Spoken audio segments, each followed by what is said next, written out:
জ্ঞাত আয় বহির্ভূত সম্পদ অর্জন এবং তথ্য গোপন করার অভিযোগে টেকনাফের সাবেক উপজেলা চেয়ারম্যানকে ৭ বছর সশ্রম কারাদণ্ড দিয়েছে আদালত। অন্যদিকে নাটোরে কিশোরকে হত্যা করে অটো ভ্যান ছিনতাইয়ের অভিযোগে ৪ জনের যাবজ্জীবন এবং ১ জনের ৫ বছরের কারাদণ্ড দেওয়া হয়েছে।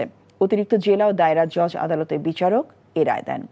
২০১৮ সালের ২৯ সেপ্টেম্বর ছিনতাইকারী চক্র নাটোরের পাকা বাজারে যাওয়ার কথা বলে চালককে হত্যা করে ভ্যান সহ বিভিন্ন মালামাল লুটে নেয়। অন্যদিকে কুমিল্লায় ডাকাতি মামলায় একজনের ৭ বছর এবং অপর ৪ জনকে ৫ বছর করে সশ্রম কারাদণ্ড দিয়েছে অতিরিক্ত জেলা ও দায়রা জজ আদালতের বিচারক।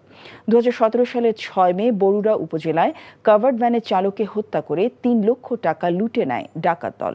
এছাড়া জ্ঞাত বহির্ভূত সম্পদ অর্জন এবং তথ্য গোপন করার অভিযোগে দুদকের মামলায় কক্সবাজারের টেকনাফের সাবেক উপজেলা চেয়ারম্যান জাফর আহমেদকে ৭ বছরের সশ্রম কারাদণ্ড দিয়েছেন চট্টগ্রাম বিভাগীয় বিশেষ জজ আদালত। দুদক জানায়, সম্পদ বিবরণীতে ৩ কোটি ৭৮ লাখ টাকা সম্পদের তথ্য গোপন করেন জাফর।